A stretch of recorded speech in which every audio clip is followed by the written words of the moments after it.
धम्म देशना की शुरुआत के पहले हम रतन सूक्त का पाठ करेंगे। फिर उसके बाद हम धम्म देशना करेंगे। तो सब दो में धैर्य रखें।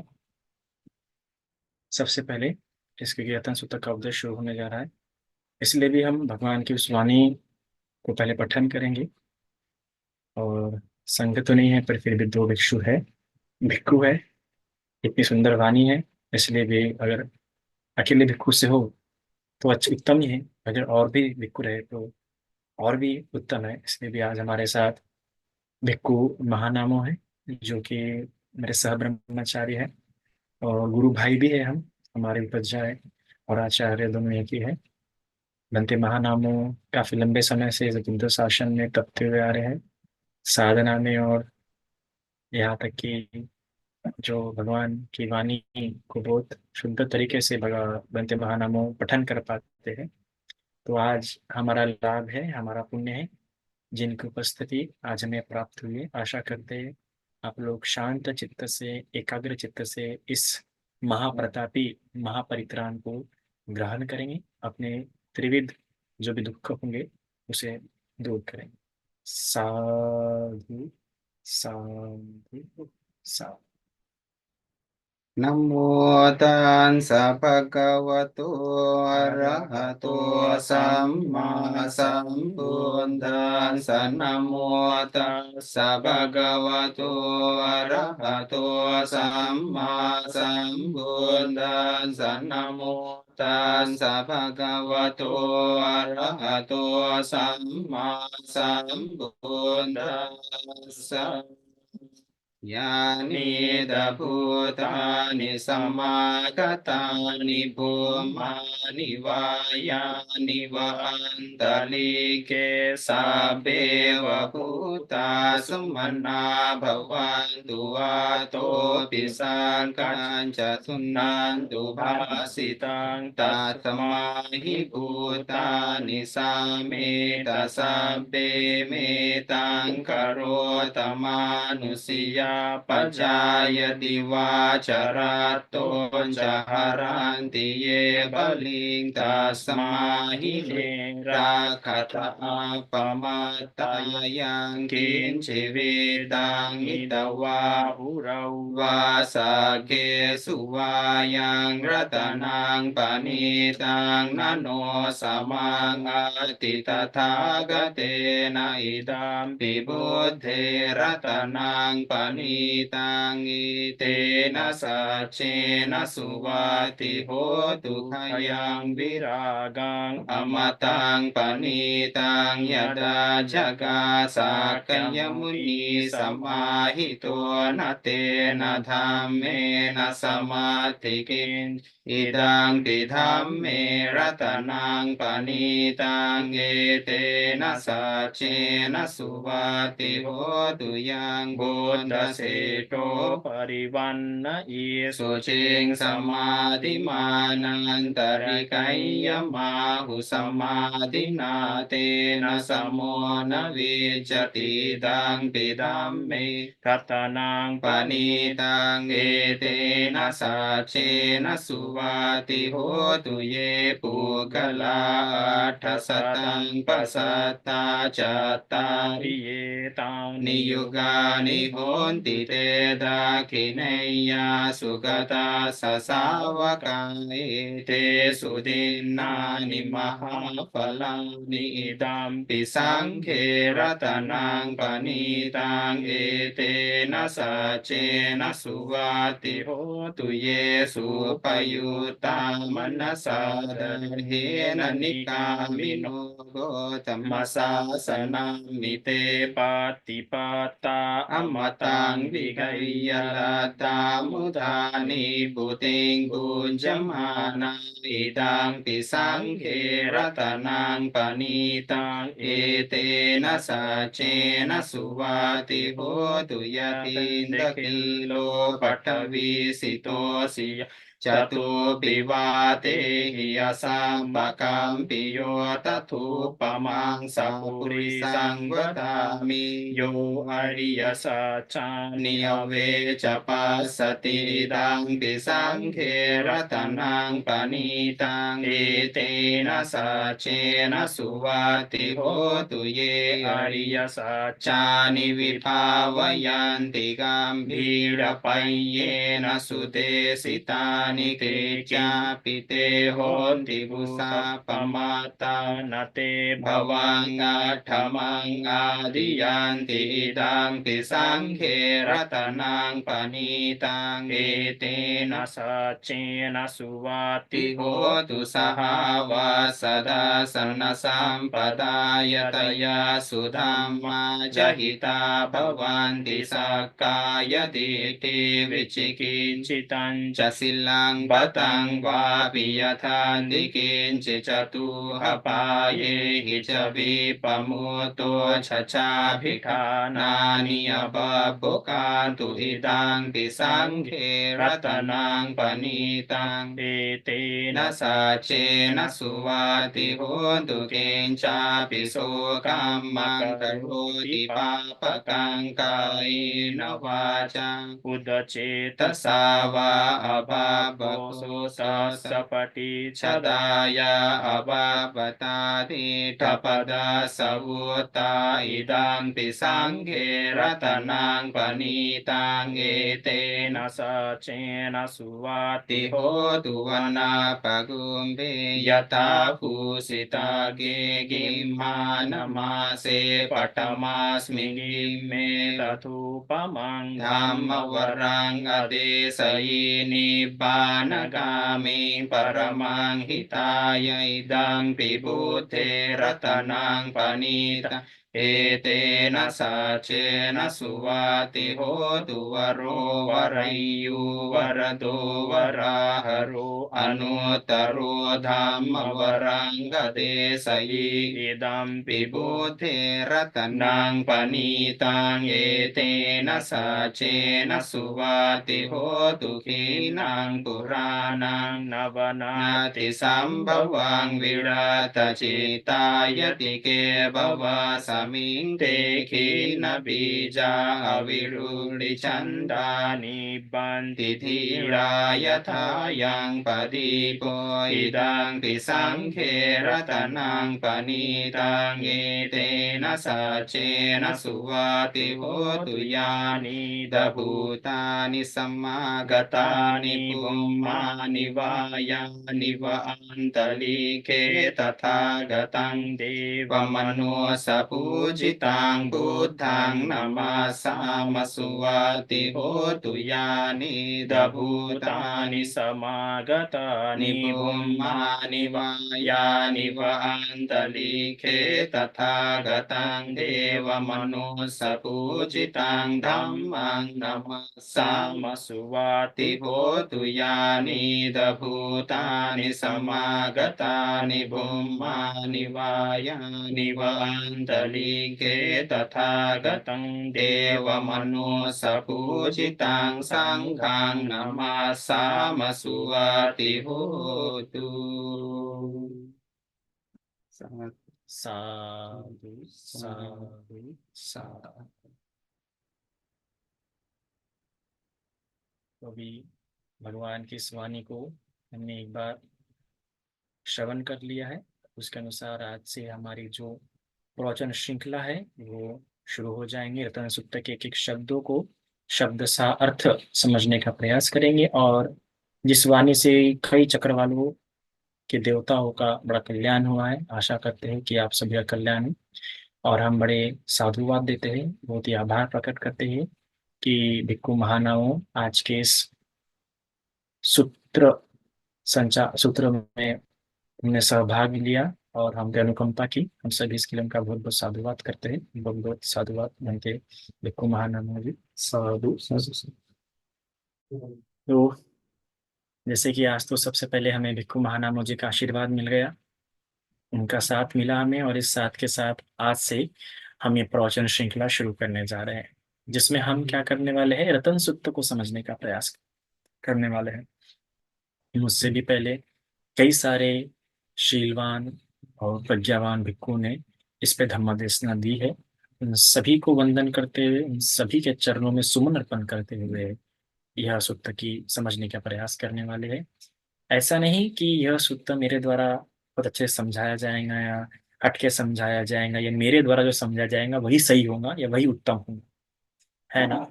मुझसे पहले भी कई सारे भिक्षु ने इसे काफी सुंदर तरीके से समझाया है और समझाते हैं और समझाते रहेंगे, है ना। पर ऐसा नहीं कि मैं कह रहा हूँ तो मेरा ही कई इसमें कही हुई बातें सही होंगी। मैं अपनी समझ के हिसाब से, अपनी अल्प प्रज्ञा के हिसाब से, अपने अल्प ज्ञान के हिसाब से समझाने का प्रयास कर रहा हूँ। हो सकता है बताते वक्त, बताते बताते किसी शब्दों का अर्थ गलत लग सकता है, या किसी शब्द को समझाने में मेरे से भी क्या हो सकती है, गलती हो सकती है। तो मेरे समझाए गए शब्दों को सटीक मान के, या आखिरी शब्द बिल्कुल भी नहीं, कोई अगर उसका और अच्छे तरीके से सुंदर अर्थ बताता होगा तो उससे भी ग्रहण कीजिए, उससे भी स्वीकार कीजिए, क्योंकि भगवान बुद्ध का शासन इस सीखने वालों के लिए है, श्रवण करने वालों के लिए। ऐसा नहीं कि मैंने समझा दिया तो जिनकी श्रद्धा मेरे प्रति, ऐसा नहीं, वो ये ना समझे कि यार कि मैंने तो भंते शिवली का सुन लिया है, उन्हीं का अच्छा है, मैं उन्हीं का सुनता हूँ, मुझे उन्हीं का पसंद है। इस प्रकार से विचार मत रखिएगा। जब जब आने वाले समय में भी जो जो लोग इस पे उपदेश देंगे, एक सुनने की आप में एक हमेशा से उत्कुंठ इच्छा होनी चाहिए कि अरे वाह, फिर से आज रतन सूत्र पे उपदेश सुनने के लिए मिलने वाला है। चलो फिर से आज कोई भिक्षु इस पे हमें प्रकाश डालने वाला है, इस परियति को अच्छी प्रकार से हमें बताने का, समझाने का प्रयास करने वाला है। ऐसा विचार आपके मन में होना चाहिए, है ना। इसके पहले भी अगर आपको और भी कई सारे भिक्षु का एक्सप्लेनेशन मिलते तो सुनिए, क्योंकि भगवान की देशना ऐसे कि इसे कई तरीके से प्रकाश डाला जा सकता है।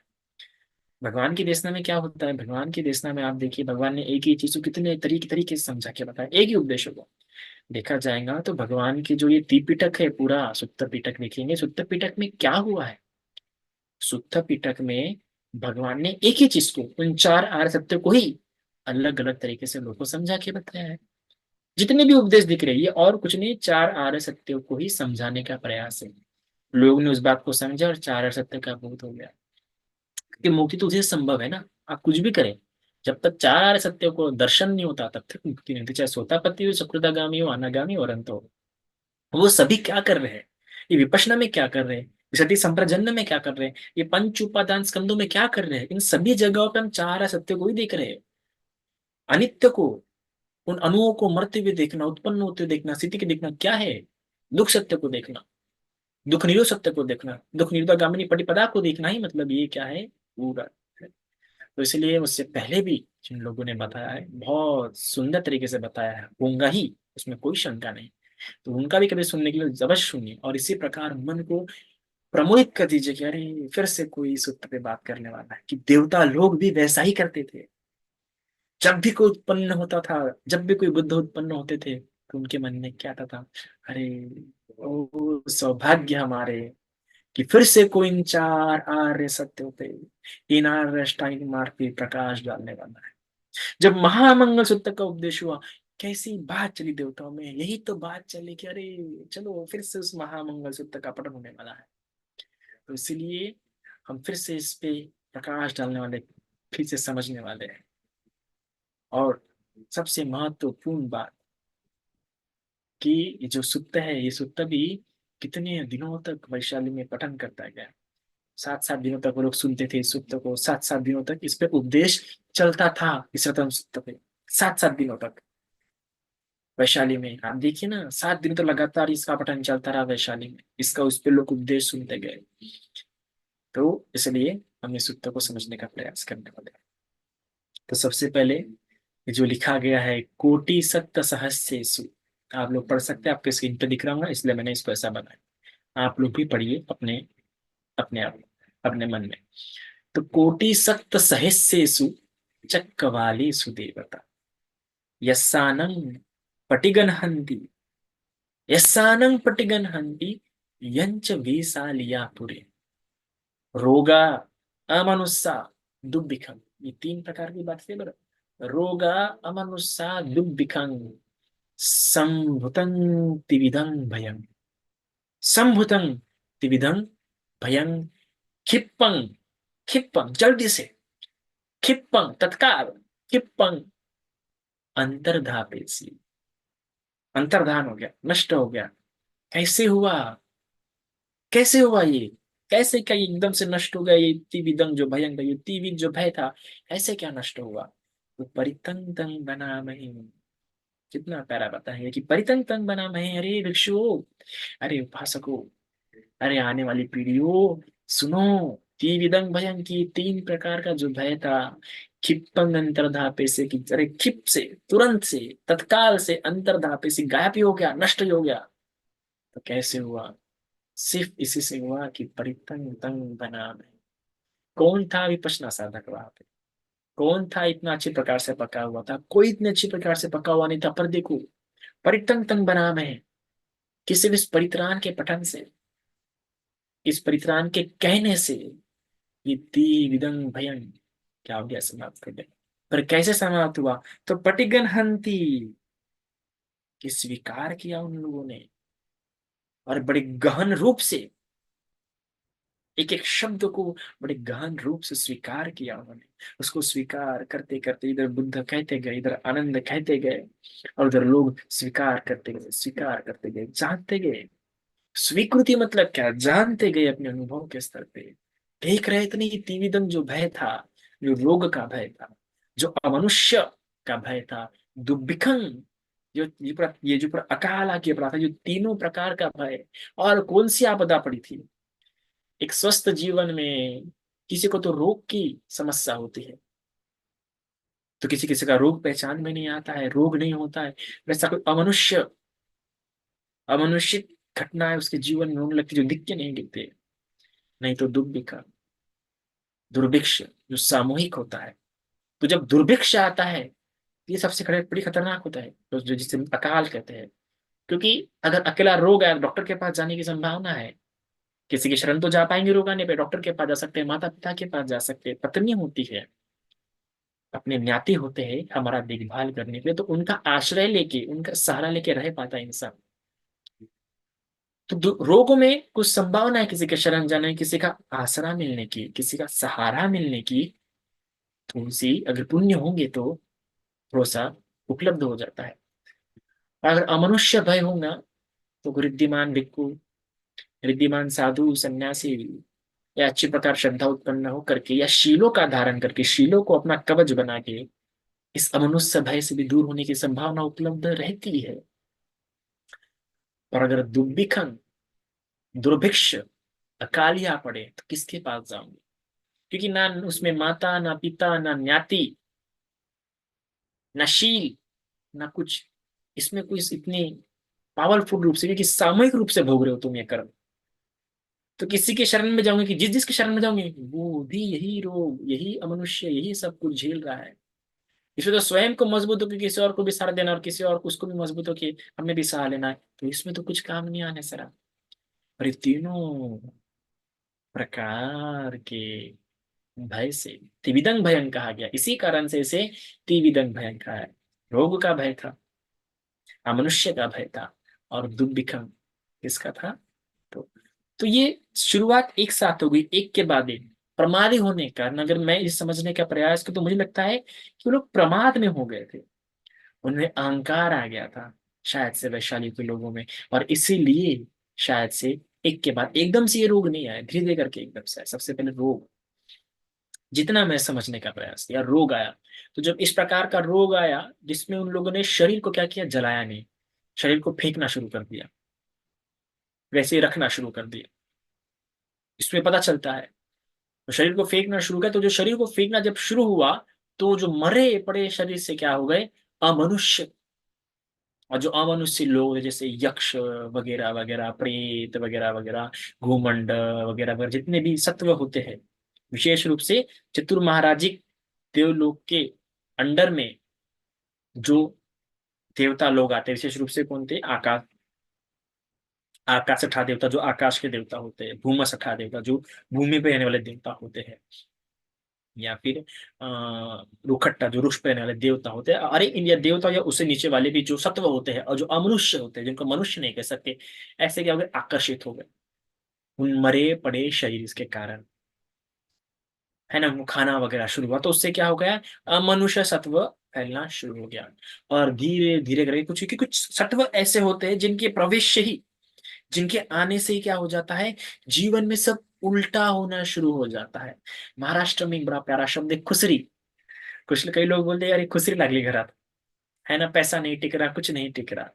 ऐसे ही कुछ सत्व होते हैं, अमनुष्य सत्व होते हैं, जिनके आने से क्या हो जाता है, घर में नुकसान होना शुरू हो जाता है। घर में कुछ नहीं टिकता, ना अनाज टिकता है, ना कुछ टिकता है। तो अभी कई सारे असत्व आ गए, अमनुष्यिक सत्व आ गए, तो उनके आने से क्या होगा, इस प्रकार से फिर धीरे धीरे करके हो गया दुर्भिक्ष, दुर्भिक्षम, अर्थात कि अकाल आना भी शुरू हुआ। वरना वैशाली एक ऐसी भूमि थी जो हमेशा फूलती फलती भूमि थी, ऐसी भूमि थी। अभी महावीर जैन का भी जन्म हो, ये महावीर जैन जी की भी जन्म भूमि थी। तो ऐसी भूमि पे इतना बड़ा अकाल आ गया, कैसे आ गया, तो इन्हीं कारण से सावधानी के साथ कार्य नहीं। ये बहुत महत्वपूर्ण है। आप इस रतन सूत्र को अगर समझेंगे तो आपको समझना होगा कि सबसे पहले सावधानी शुरू होती है। सावधानी न होने के कारण, रोग के कारण अमनुष्य, अमनुष्य के कारण दुर्भिक्षम, ये तीनों बातें एक के बाद एक आना शुरू हुई है। हम पर अगर बहुत ज्यादा समस्या आ रही है एक पर एक, तो समझ जाओ कहीं ना कहीं हमारी चूक हुई, शुरुआत से ही चूक हो गई। और अगर चूक आगे बढ़ रही है तो उसके दो मुख्य कारण होंगे।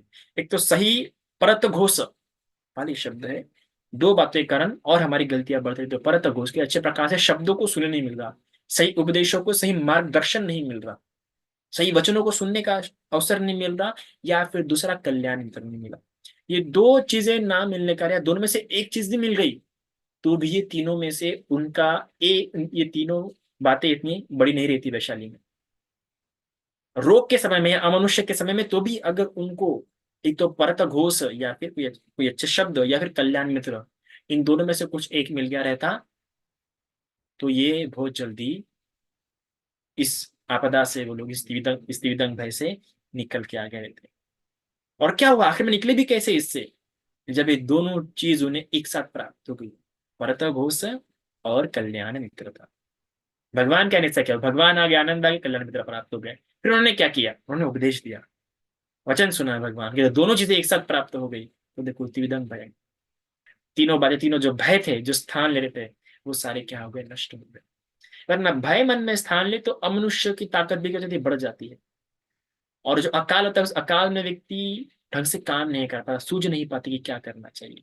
क्योंकि मनोविज्ञान की भाषा में कहे या फिजियोलॉजी की भाषा में कहे, शरीर शास्त्र की भाषा में कहे, तो क्या होता है, एक फ्लाइट एंड फाइट मोड हो जाता है। व्यक्ति के मन में जब भय प्रवेश कर जाता है, तो उसका fight and flight mode active हो जाता है। वो सती संप्रजना, अगर मैं सरल भाषा में हूँ, सती संप्रजना पूरी पूरी तरीके से लुप्त हो जाता है। और कहते हैं ना, विपरीत बुद्धि विनाश कालम, कि इस प्रकार से उसकी बुद्धि सही प्रकार से विचार नहीं करती, बल्कि पूरा स्वार्थ और भी उसके मन में प्रवेश कर पाता है। और ऐसा व्यक्ति कभी भी अकाल की स्थिति में ना स्वयं में काम आ सकता है, ना परिवार के, ना किसी और के। और ये भय से ही इन्हें कारण क्या हो गई, और समस्या बिगड़ते बिगड़ते जा रही थी, पर भगवान के आने से ये सब बदल गया। तो वही, तो ये भगवान का आना और उपदेश देना, ये चिन्ह है दो बातों के, कि कल्याण मित्रता और परत घोष, ये दोनों बातें जीवन में कितना स्थान रखती है।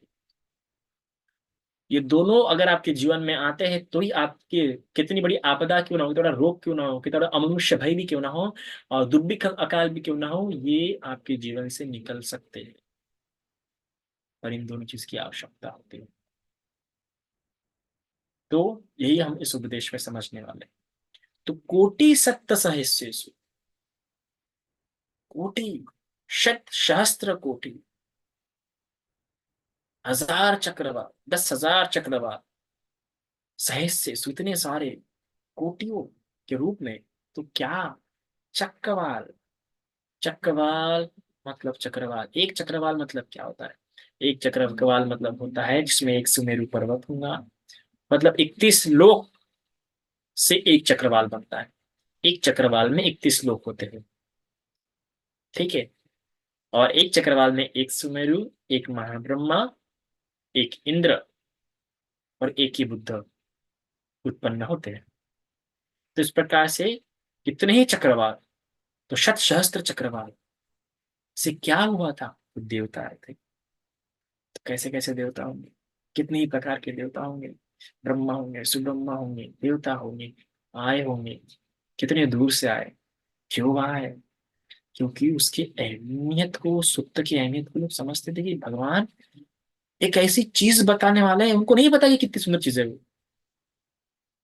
आप एक बात इस दृष्टिकोण से देखिए कि उन लोगों को नहीं पता, उन लोगों ने अभी तक रतन सूत्र सुना नहीं, और वो ये बात समझ गए कि भगवान इस स्थान पे आए हैं, और ऐसे स्थान पे जहाँ पे तीन प्रकार के वह है, तो भगवान अवश्य ऐसा कुछ बताने वाले हैं।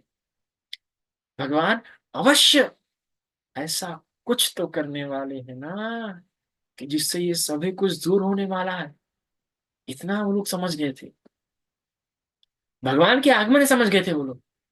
ये हमें सीखने की बात है कि जब कोई अच्छा बताने वाला भिक्षु, सत्यवादी भिक्षु, अच्छा कार्य करने वाला भिक्षु जब आता है, उसका आगमन होता है, तो हमने उसका अवसर नहीं छोड़ना चाहिए, क्योंकि ये बात सरल सी कि वो आया है, जरूर कुछ ना कुछ अच्छा ही बताएगा, कुछ ना कुछ अच्छा ही घटित होगा।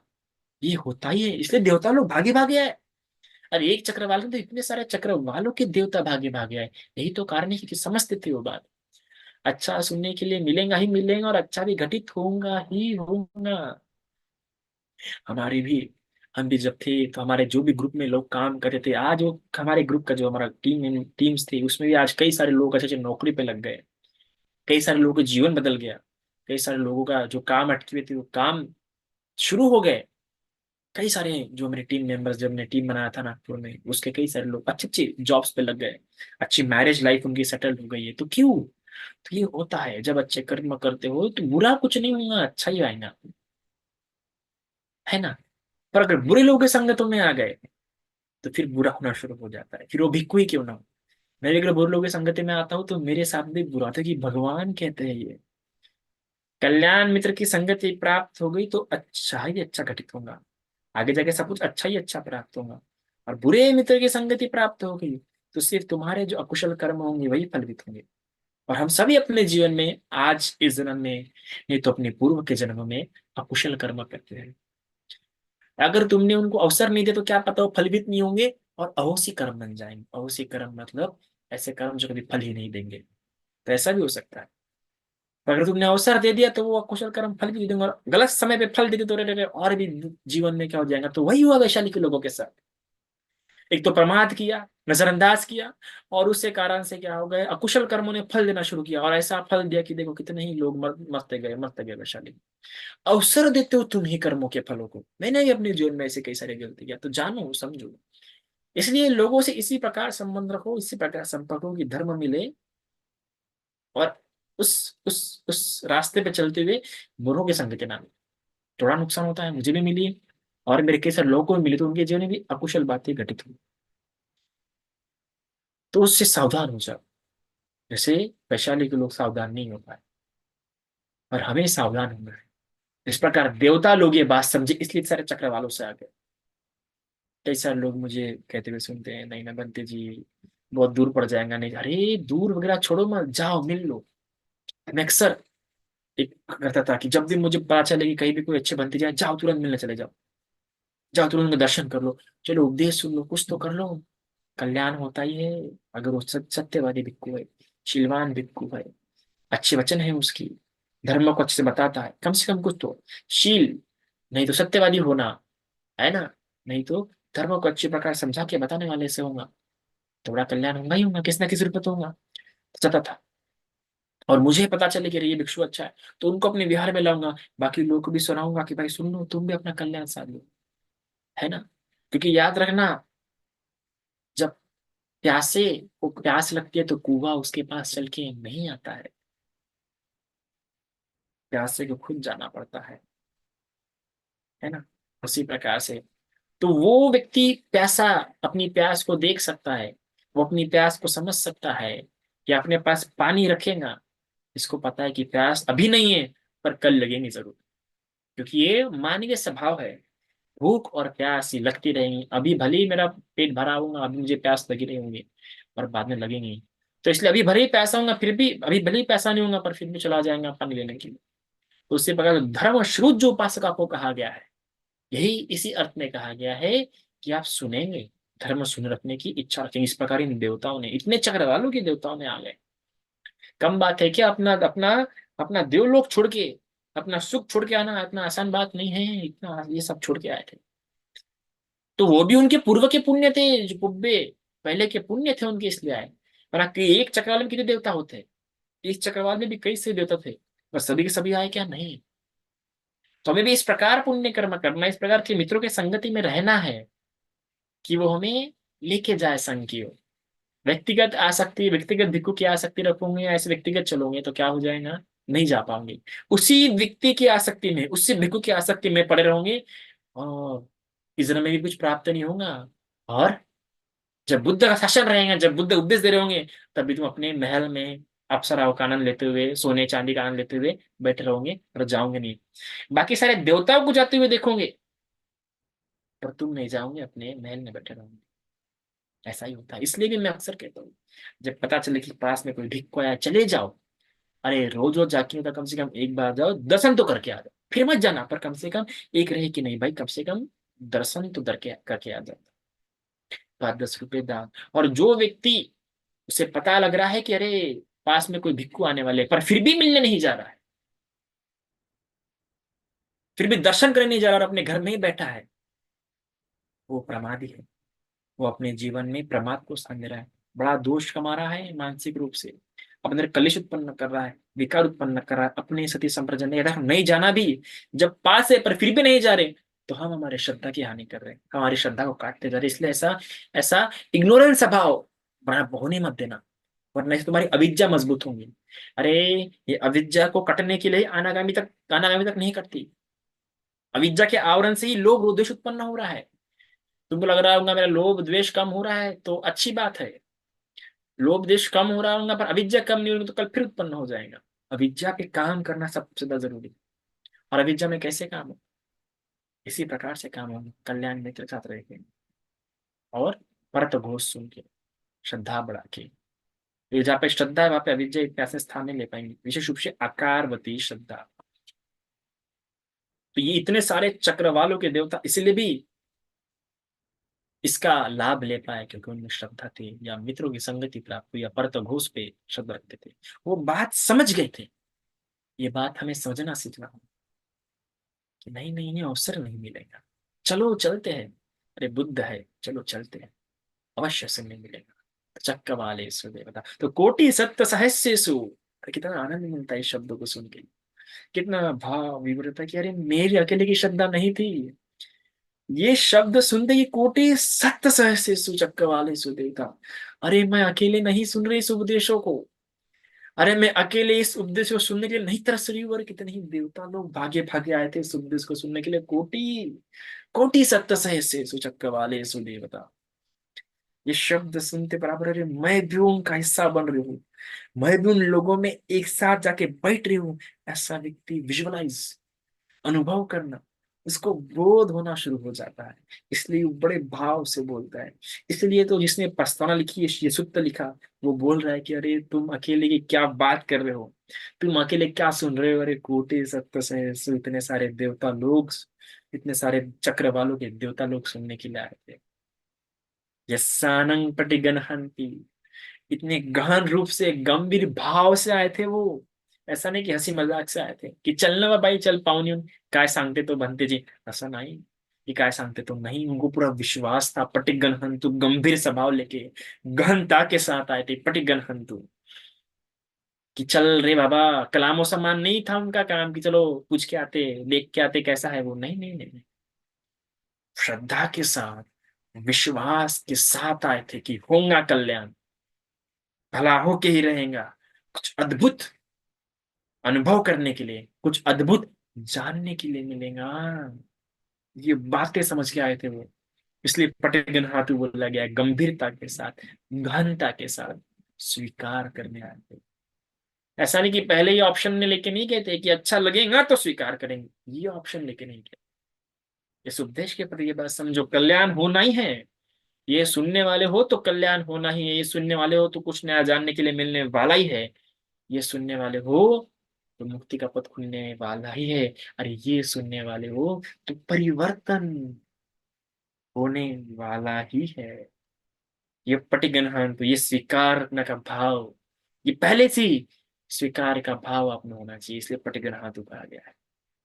यस्सानंग, जिसको स्वीकार करके, यस्सानंग जिसको स्वीकार करके, जिसको गंभीरता से स्वीकार करके। तो कहाँ पे? वैशाली के लोगों में। अरे वैसे ये जानता है, ये बोध होता है जब वो कहता है ना, यंच वैशालिया पूरे, इस शब्दों के साथ वो समझ जाता है, अरे उन वैशाली के लोगों का कल्याण हुआ है तो मेरा कैसे नहीं होगा। ये बात उसको बोध हो जाती है। समझ रहे हो इस बात को? ऐसे नहीं बोल रहा वो, ये बात को स्वीकार कर रहा है, गहनता के साथ स्वीकार कर रहा है, उन वैशाली के लोगों का कल्याण हुआ है। अरे जो एक नहीं इतने सारे रोगों से परेशान थे। अरे जो सिर्फ मनुष्य की परेशानियों से नहीं, तो अमनुष्य की परेशानियों से भी परेशान थे। अरे जो अकाल की, अरे खाने को नहीं था, पीने को नहीं था, ऐसे परेशानियों से जब वो लोग, इतने इतने परेशानियों से जब वो लोग परेशान थे, और सिर्फ इसको ग्रहण करने से, सिर्फ इसको स्वीकार करने से उनका इतना दूर हुआ, उन वैशाली के लोगों का दूर हुआ है, तो मेरा कैसे नहीं होगा। हम भी जो मुसीबत आती है, और जो पता चलता है कि ये बाबा के पास जाओ, बाबा के पास जाओ, बताते हैं ना भाई, मैं तो भला जाला, मेरा तो भला हो गया, तो हमें विश्वास आता, अरे इतने लोगों का भला हुआ है, चलो हम भी चल देते हैं। एक विश्वास से जाते हैं, अपने आप विश्वास बचा दो उस बाबा के पास। डॉक्टर के पास भी ऐसा होता है ना, कि डॉक्टर, जब हमें कोई रोग बहुत लंबे समय से ठीक नहीं हो रहा है, और बता दे कि वो डॉक्टर के पास के कई लोग हैं, तो हम भी विश्वास जाते हैं। और जब विश्वास जाते लगता है कि जब जब विश्वास से जाते हैं और लगता है कि ठीक हो जाएगा इससे रोग, और धीरे धीरे रोग भी ठीक होना शुरू हो जाता है ना। तो उसी प्रकार हम ये देखते हैं कि वैशालिया पूरे, कि वो वैशाली के लोगों का ठीक हुआ है, तो मेरा तो ये तो छोटी बात है, ठीक होना ही होना है। ये बात को समझिए, और ये बात समझ के वो जाता है, इसलिए कहा गया है। तो जब वो शब्द कहता है ना कि यंग, अच्छा वैशालिया पूरे, तो अनुभव करता है, वो लोगों को याद करता है वैशालियों के, अरे इतने पीड़ित लोग जब ठीक हुए, तो उनके ठीक होने में, उनके खुशी में, उनके स्वस्थता में, उनके रोग मुक्ति जीवन में आनंद लेता, और वो बता रहे वो है तो मैं भी हूँ। उनके जीवन का भला होगा तो मेरे जीवन का भी भला होना ही है। विश्वास जब भी वैसा आ जाए, तो उसके सामने में एक कहते हैं ना कि पहले इस्तेमाल करो फिर विश्वास करो वाली बात आंखों सामने दिख जाती है, कि अरे ये है तो फिर मैं क्या बड़ी बात है।